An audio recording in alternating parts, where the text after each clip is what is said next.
headquarters of Telesur English in Quito, Ecuador. I am Estefania Bravo, and this is From the South.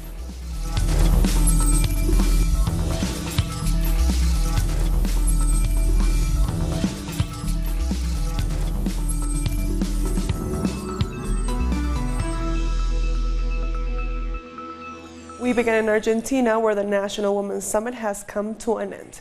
During the closing ceremony, it was announced that starting in 2019, the summit will be called the Plurinational Women's Summit. This as a way to be more inclusive towards participants from indigenous communities. Over the past 3 days, 73 workshops and countless other activities were held in the province of Chubut in defense of women's rights.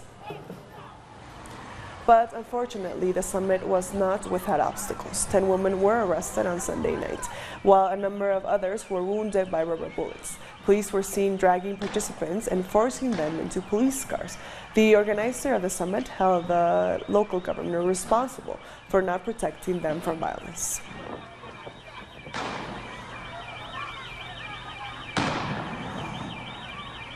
And earlier, my colleague Serena Gray spoke to Lisa Bull at the summit in Trelew in Argentina. She's a feminist radio journalist and a member of the popular education team Pañuelos en Rebeldía. First of all, denounced that they tried to dampen our strength and our, we call it feminist tide, our strength as feminist movement. It was a really big march, over 3 kilometers of women and dissident identities. We are more than 50,000 people there in this march, and at the end of the march, police arrested some women.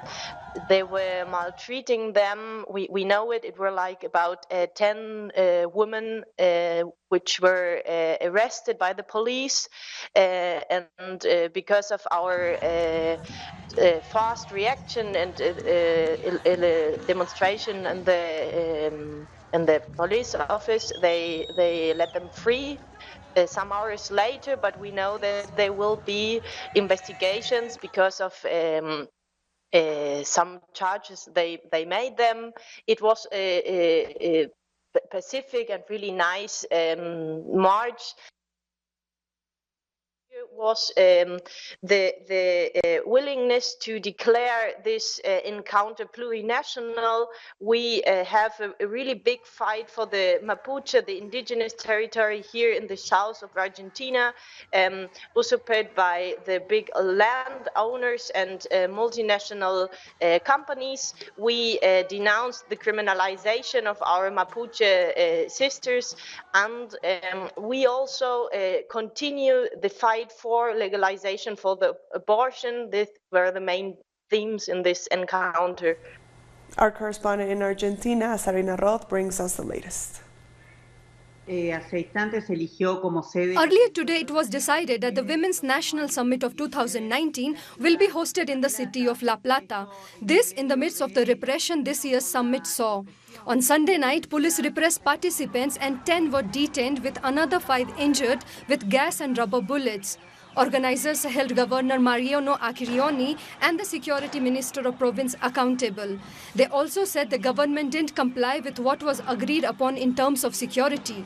Women on Saturday night were hit with stones, and on Sunday the same thing happened.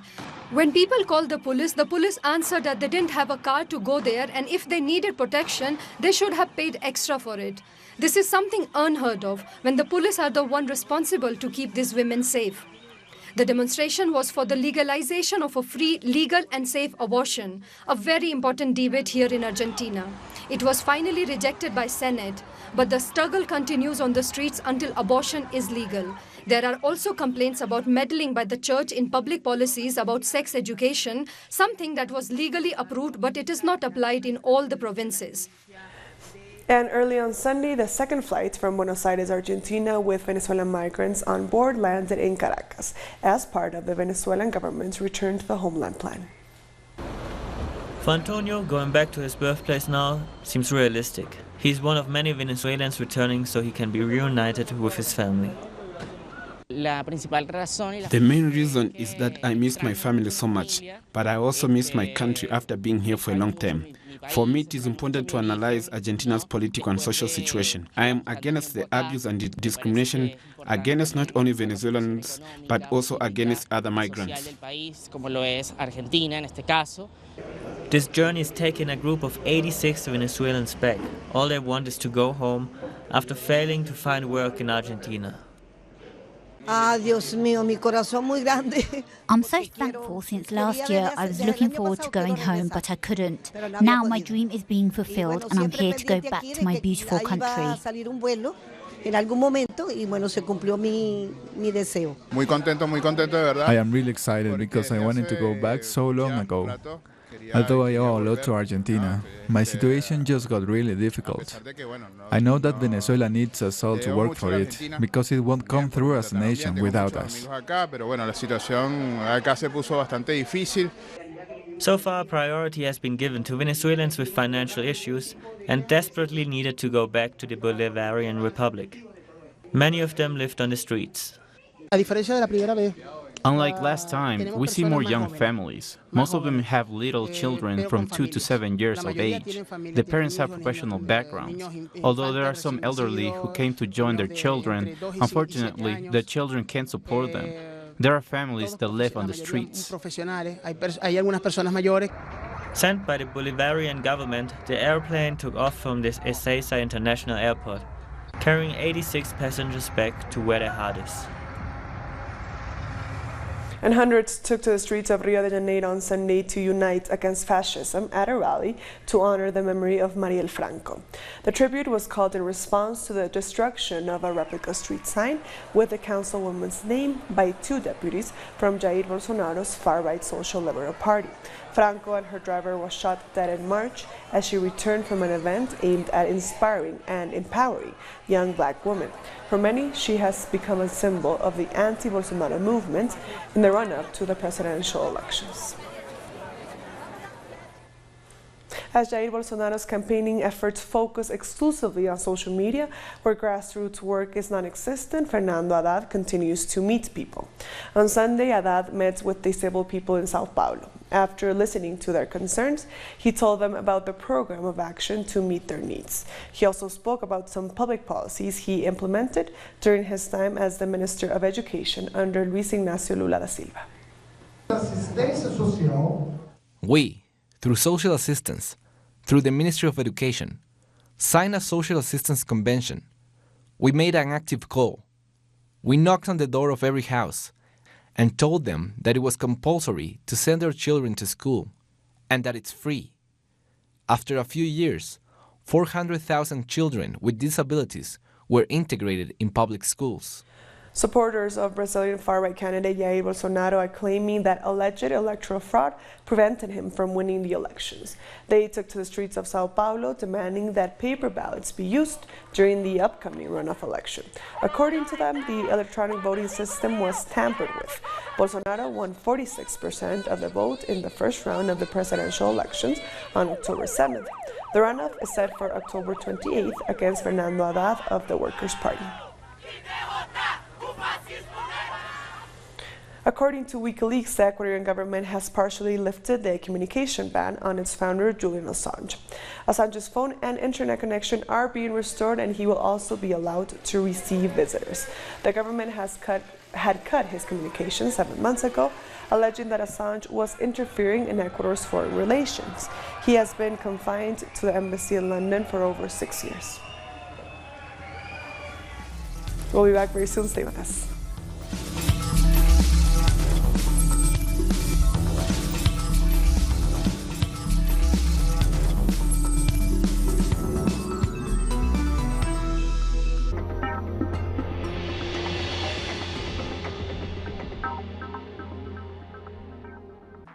Telesur brings you special interviews with social and political personalities.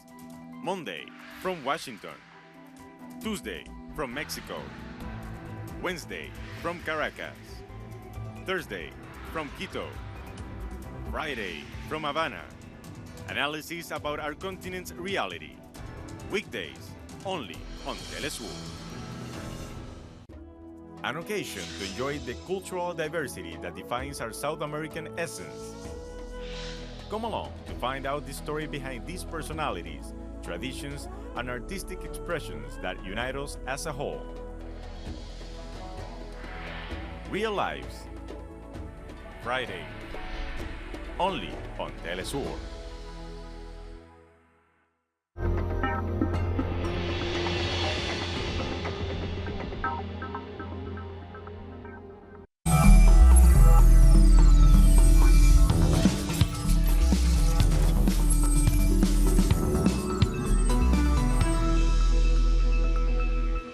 Welcome back. When the Intergovernmental Panel on Climate Change's latest report was made public, many were shocked by the starkness of the findings. Basically, if global governments wanted to achieve no more than 1.5 degrees Celsius global warming, we need to stop using fossil fuels almost immediately. Because based on current usage, we are on track for more than 3 degrees Celsius increase by the year 2100. Earlier, my colleague Sayuni Gray spoke to one of the IPCC's authors, Dr. Michael Taylor. He breaks down the report for us. When we're talking about degrees in global warming since the pre-industrial time, you know that the world has seen about a 1 degree increase in global warming since pre-industrial times. And so what this report tried to do was do a scientific assessment of what would happen if the world saw 1.5 degrees, which is only a half degree more than we have already seen by, for example, the end of the century, versus 2 degrees versus 2.5 degrees or higher. The kind of results that the report are showing have significant consequences for the Caribbean and small island states.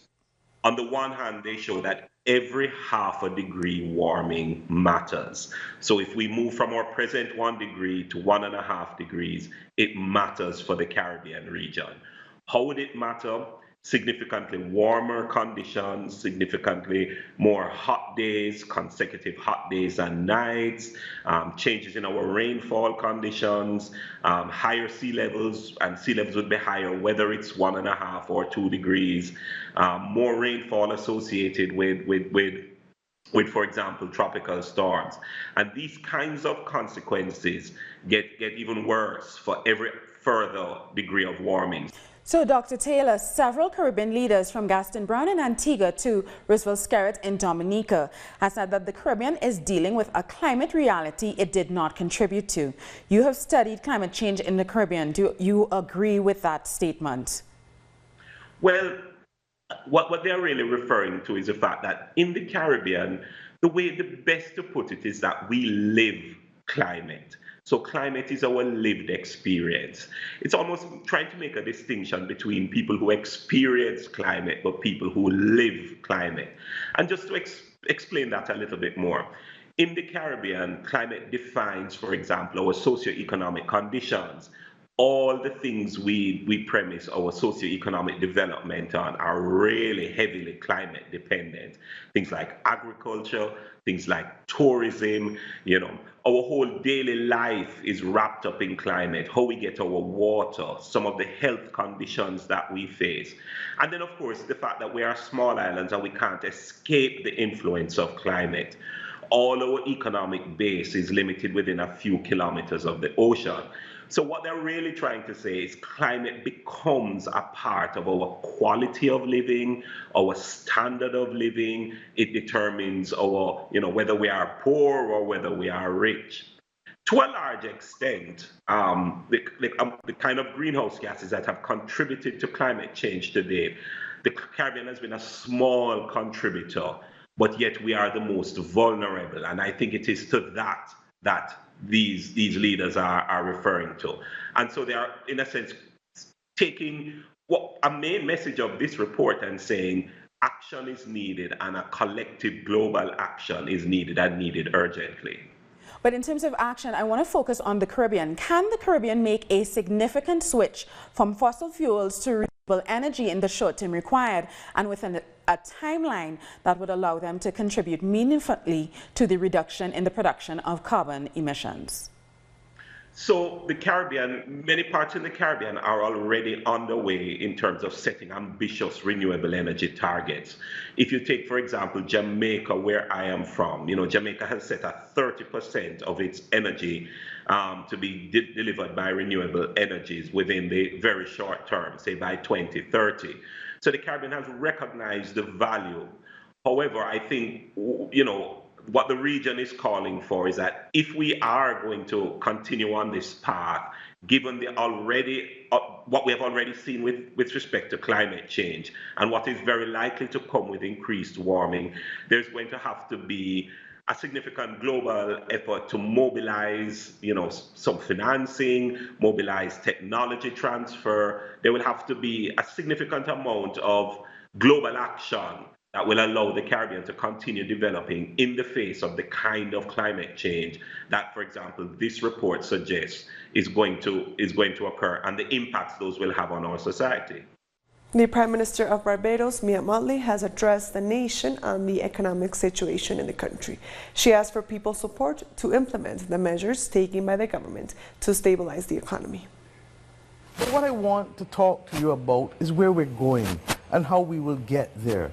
What is the type of Barbados that we want to be able to build, and what is necessary for us to get there? You have heard me say over and over that if we want to save our dollar, and if we want to remain committed to the peg to a fixed exchange rate, that what is required is fiscal discipline. And why is that dollar important? Not because it's a symbol. It is important also because it allows Barbadians to plan. It gives us stability. When you go to the supermarket, you know that relatively speaking, the prices will more or less be the same without the intervention of an exchange rate adjustment, as happens in other Caribbean countries close to us where there's an inability to plan as a result. Barbadians are very, very clear. They want that stability, and we agree with them. And it is against that background that we want to provide for a better life for our people always. Your children deserve better.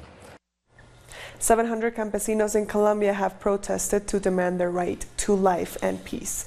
They asked for guarantees due to the latest murders in the region, adding that people have been dragged out of their homes and killed. A public prosecutor from Ocaña claims that clashes between ELN and EPL have unleashed a renewed wave of violence.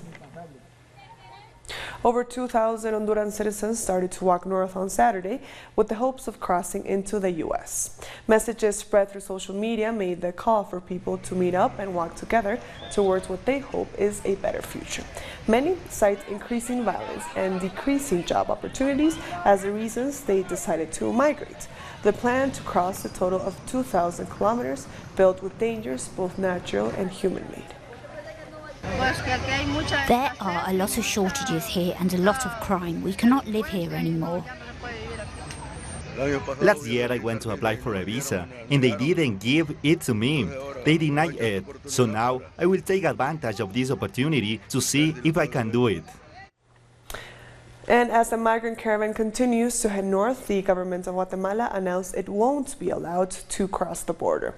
In an official press release, Guatemala's Migration Services says that the caravan is promoting unsafe and irregular migration, adding the journey is endangering national security as well as the safety of underage migrants. An apartheid-era policeman appeared in a South African court facing charges relating to the 1971 murder of an anti-apartheid activist. Joao Rodriguez is being charged with murder following a new investigation into the death of activist Ahmed Timol. The investigation concluded that Timol was killed in police detention, disputing the previous story that he committed suicide. Timol died when he fell from the 10th floor of the John Volster Square police station in Johannesburg. A leading South African newspaper has apologized for publishing what he called tainted reports during the Jacob Zuma presidency. The Sunday Times has admitted that its reports on allegations of police killings and the illegal deportation of Zimbabweans were false. The paper has since fired 2 senior journalists who headed the teams that wrote the stories in question. The newspaper says it will also return all prize money and awards won on the stories. Tensions are running high in Ivory Coast. Protesters await the announcement of remaining voting results after voting took place on Saturday. Demonstrators gathered outside Ivory Coast Electoral Commission to find out the outcome for regional and local elections in Abidjan. Ahead of Saturday's vote, clashes between rival political groups left one man dead. We'll be back very soon. Stay with us.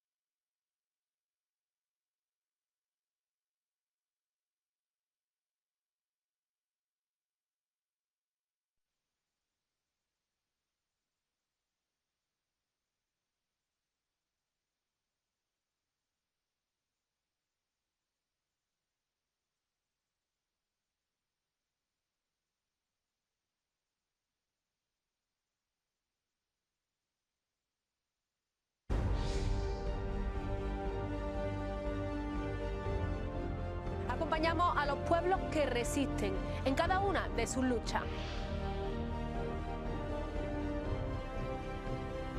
Somos esa ventana que se abre para visibilizarlos entre fronteras.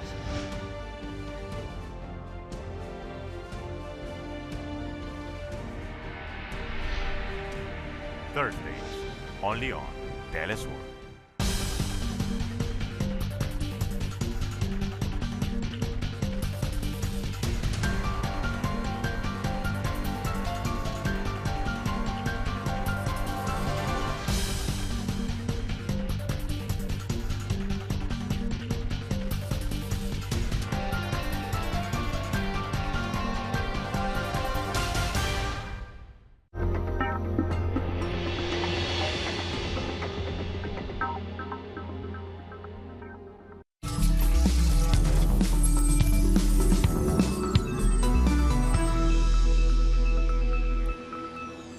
Welcome back. Brexit negotiations in the UK have come to a standstill over the issue of the Irish border.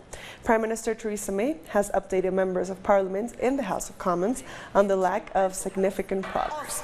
According to the government, a deal is being held up by the European Union's insistence on a customs border down the Irish Sea, something that the UK government has strongly rejected. With regards to the exit agreement, we were initially very hopeful that we would manage it. But at the moment, it is looking more difficult again because we keep getting caught in the questions of the Republic of Ireland and Northern Ireland because we all want the so-called Good Friday Agreement, which would allow for a life without border controls between the two Irish entities to be maintained in the future. And here, the different questions are being raised. How will it work with the domestic market look like, and how can we regulate it properly?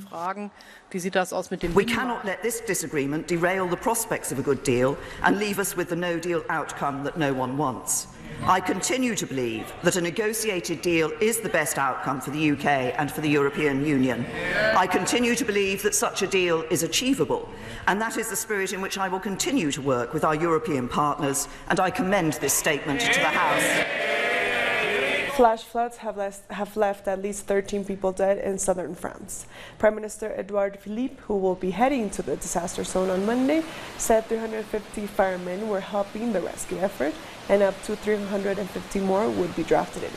Torrential rain is not uncommon in France at this time of year, but meteorologists have said exceptionally warm seawater along the Mediterranean coast may be intensifying the rains. For the first time, Belgium has elected a black mayor. Pierre Company has become the mayor of the Brussels suburb Ganshoorn.